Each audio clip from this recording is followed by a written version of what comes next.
Assalamualaikum warahmatullahi wabarakatuh. Kembali lagi dengan channel Pak Arif. Oke, di video kali ini saya akan menjelaskan tentang apa sih itu kompetensi manajerial yang akan diujikan dalam P3K tahun 2021.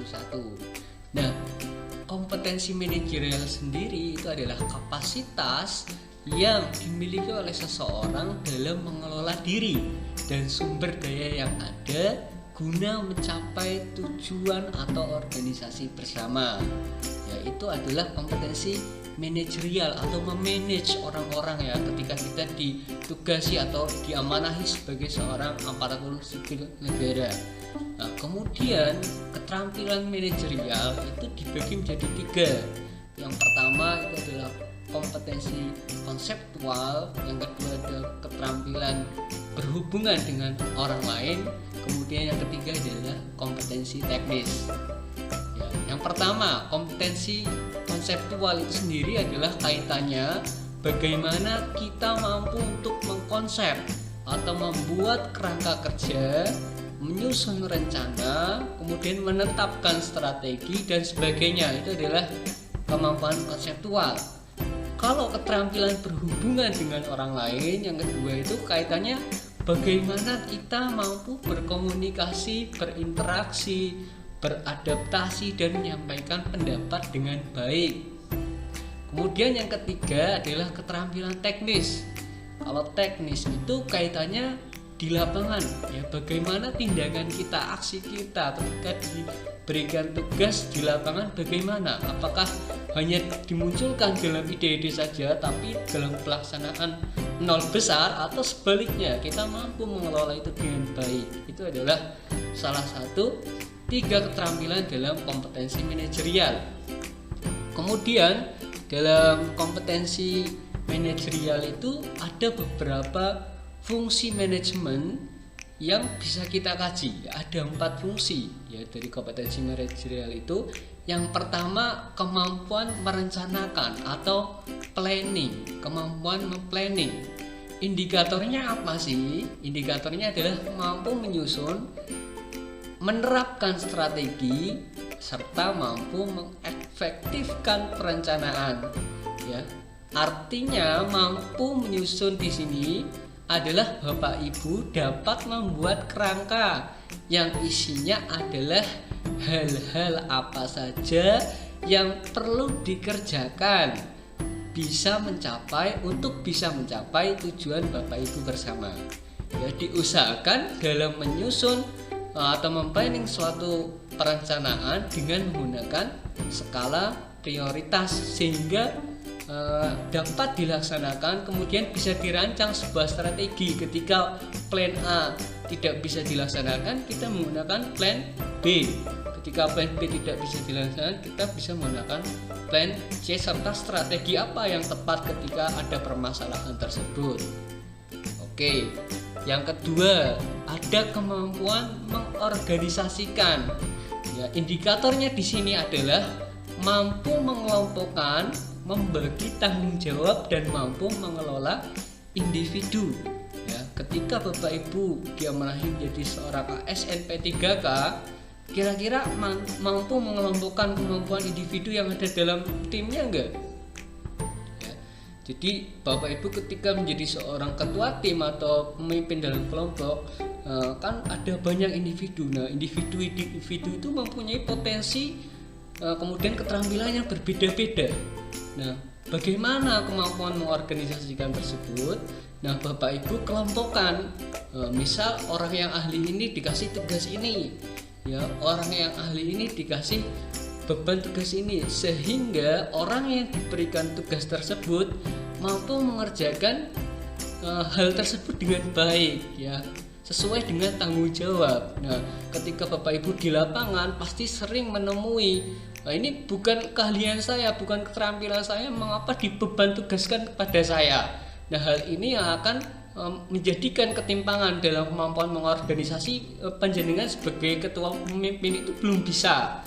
Ya, artinya harus disesuaikan dulu, ya. Di tahapan-tahapannya itu harus dipaskan sehingga terjadi suatu tim yang bagus. Kemudian yang nomor 3, kemampuan dalam pelaksanaan. Ya, indikator di sini adalah mampu mengambil keputusan dan mampu menjalin komunikasi. Ya, saya contohkan, nanti saya memberikan soal di sini. Ya, saat presentasi kelompok, anggota yang seharusnya jadi pembicara tidak bisa datang sebagai ketua tim. Anda sebaiknya A. Menelepon orang tersebut sambil memikirkan alternatif. B. Menyemangati anggota tim lain. C. Marah. D. Lapor ke atasan dan minta arahan. E. Dimusyawarahkan dengan anggota kelompok untuk menentukan siapa yang akan melakukan presentasi. Nah, ketika melihat soal seperti ini, kira-kira Bapak Ibu apa jawabannya? Adalah yang E, ya. Kita lihat konteks soalnya, di situ ada ketua tim. Nah, di situ dalam option itu hal yang harus kita lakukan adalah memusyawarahkan dulu ya dengan anggota kelompok siapa yang akan melakukan presentasi tersebut. Kalau option A, menelpon orang tersebut sambil memikirkan alternatif, oke, itu bisa mengambil keputusan, tapi keputusan yang diambil itu adalah keputusan yang impulsif atau spontan, tidak melalui musyawarah. Ya, jadi di situ tidak cocok jadi seorang ketua tim. Yang B, menyemangati anggota tim lain. C, itu tidak sesuai dengan konteks. Nah, kalau yang D, lapor ke atasan dan meminta arahan, di sini Bapak Ibu dianggap tidak punya fungsi sebagai ketua tim. Ya, mungkin Bapak Ibu menjadi seorang kepala sekolah. Ya, ketika ada permasalahan daripada guru-guru, kepala sekolah hanya menyampaikan saja kepada kepala dinas, tidak memberikan jawaban dalam rapat tersebut. Artinya Anda sebagai seorang ketua tim atau kepala sekolah tidak mampu menjalankan fungsinya sebagai ketua tim. Harusnya dimusyawarahkan, kemudian dipecahkan masalahnya supaya anggota tim lain tidak merasa kebingungan. Ya, itu adalah yang E, yang paling tepat. Nah, kemudian ada yang keempat, ada kemampuan mengadakan pengawasan. Di sini indikatornya adalah mampu mengelola dan mampu mengendalikan operasional. Ya, saya contohkan di sini supaya lebih jelas. Ya, di sini ada soal, menurut Anda acara yang paling efektif untuk menggerakkan program-program yang sesuai dengan keinginan Anda adalah A. Menjanjikan imbalan. B. Memberikan sanksi. C. Memberikan contoh. D. Memberikan panutan. E. Memimpin dengan keras. Jawaban yang paling tepat menurut Anda apa jawabannya? Kalau melihat soal seperti ini, kita lihat konteks soalnya. Ya, di situ bagaimana kita memberikan program-program agar anggota kita mampu menjalankan secara efektif. Kira-kira apa? Jadi jawabannya yang C, kita langsung memberikan contoh. Ya, kenapa enggak yang D, menjadi panutan aja, Pak?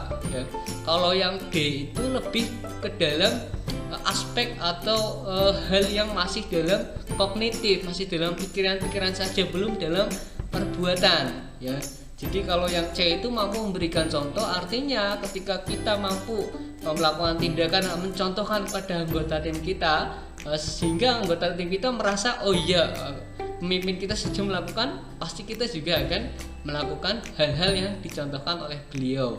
Nah, tapi kalau panutan itu masih dalam alam bawah sadar yang masih kognitif, belum tindakan.